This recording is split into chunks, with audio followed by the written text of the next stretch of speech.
Hey all, Siege here, and today, let's look at the second installment of Nightwave concerning the Glassmaker. Obviously, if you haven't finished this and don't want to be spoiled, now would be the perfect time to click off the video, fire up the game, finish this aspect of the season, and come back and finish the video.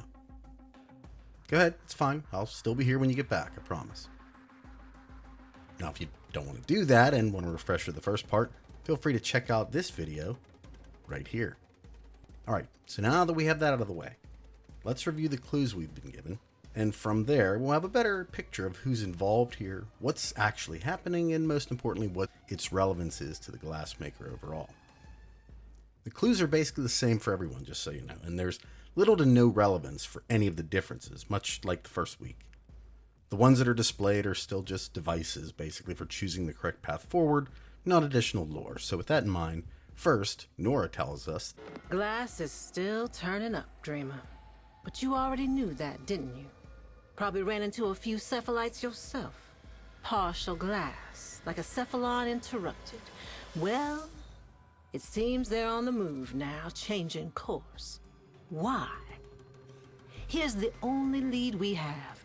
A new crime scene I managed to grab before the taxmen moved in. Solo gig on a Corpus A train. You know what to do. Work the evidence. Piece it together. See how it connects. It's the only way back to that twisted weave. It's the only way to find out who's behind this and put a stop to it. what exactly does partial glass, like a cephalon interrupted, mean? How exactly do you interrupt a cephalon completing its designated task? If the Glassmaker does turn out to be cephalon, one thing I will continue to point out is that it doesn't function like ones we commonly see in the game, except for maybe Simodius, and I'm specifically referring to its ability to kind of choose its own agenda, ignoring its own protocols, or not completing the tasks it supposedly exists to do, something I touched on briefly during the last video. Almost like it might be answering to someone that may be able to alter its behavior, much like how the Tenno can kind of sway Ordis from certain things he wants to do. But let's move on. Inspecting the Corpus helmet brings up this bit of dialogue. No accident their hoods look like this. Built-in voice modulator does the rest. Just another robot to the Corpus. And can have one of 3 different helmets shown. Now, inspecting the badge in the first locker, we are shown transmit wave reading shows 6.3 picos. Not great, not terrible. Should link up fine to whatever interface this Ostron's got. Now, this number can also be 3.6 picos or 36 picos, and given the wide range offered, that should kind of show the difference, and the clues don't really matter. Now, inspecting a journal shows some Corpus I turned out to be helping refugees, smuggling debt slaves. That's a reference to the operation being run in Fortuna, by the way. Mother would turn white if she could see me now. Running this wheel, it is pointless, or futile, or a joke, depending on which one you got. From this, I think we can surmise that this Corpus has a bit of a heart at least, not completely encapsulated by the concept of profit. One that comprises the basis of the next clue. Every day they recite that Corpus dogma. The creed of righteous greed.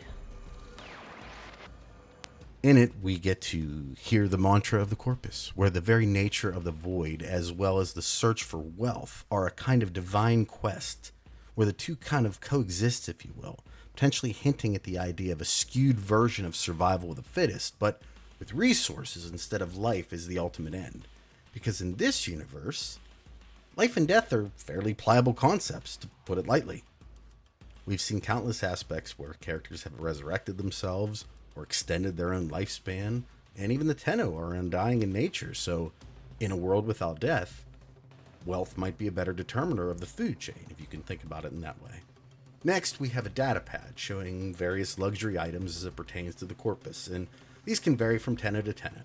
Mine were of different ships. I know MOAs are present as well, but the point is to show the excess the most powerful Corpus tend to want to live with, I think at least. Finally, we have an ID badge, showing that this person is in fact Bach Vondu, fiber jockey. If I know my Corpus script, this one had serious technical chops. In the end, basic Corpus Tech crewman who rejected the typical life of a Corpus in that he used his apparently formidable talents to help others instead of help himself. And unfortunately, this life would lead him to a situation where he would in fact meet with an entity he didn't quite understand and couldn't possibly fathom how to control. Oh dear, we meet again. I really am in the middle of something. I find chaos unsettling. Focus dogma demands self-interest. Their culture is ordered by it. Von Doom here was selfless. Look at the chaos they spewed from that. Broken laws, black marketeering, a broken public doctor, and a collapsed family empire. Everyone is guilty of the good they did not do, if one only looks. And I see everything. What to do, what to do. Because of his transgression, the Glassmaker has now been awakened and essentially loosed upon the galaxy.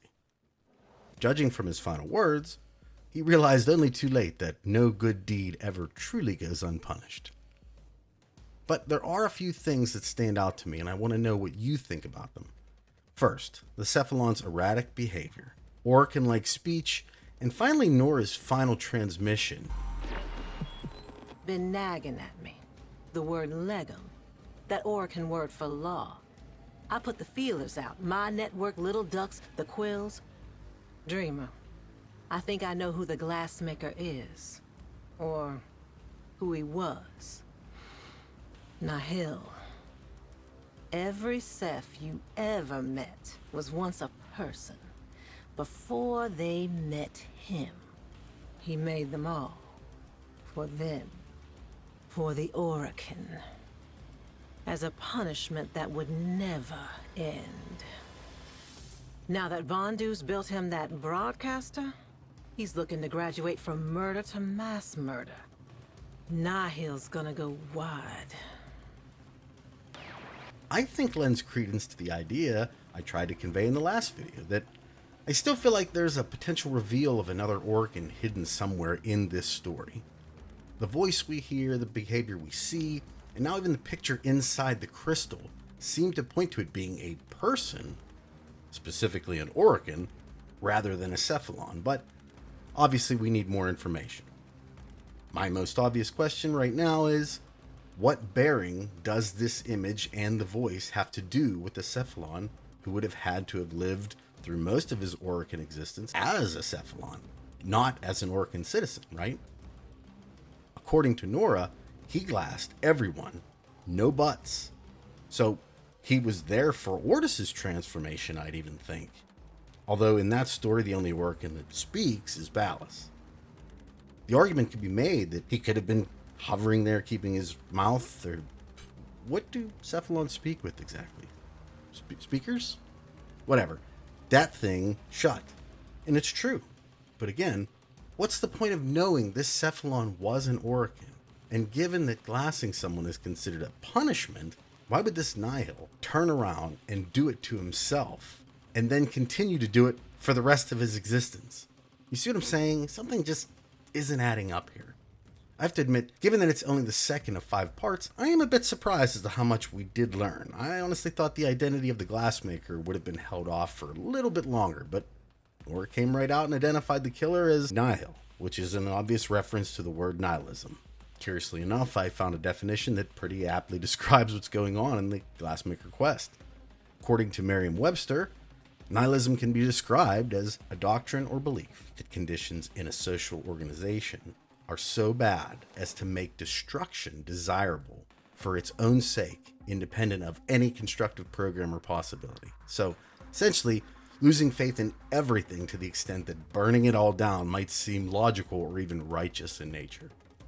Let me add that this is rarely a smart idea, as it generally ignores countless nuance, and I think we'll come to see that it has similar negative implications here as well as the quest continues. Already one decent corpus, something you don't see too often, has been killed. How many more will follow?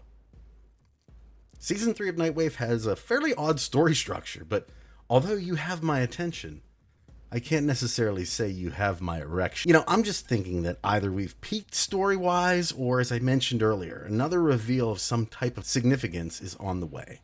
I don't know, maybe that's just me projecting because it's what I want to happen. Time will tell, but what do you think? Where is this story leading to? And do you find the Glassmaker's actions as odd as I do? I'm curious to get some other perspectives on this for the next offering. With that being said, I hope you all enjoyed the video today.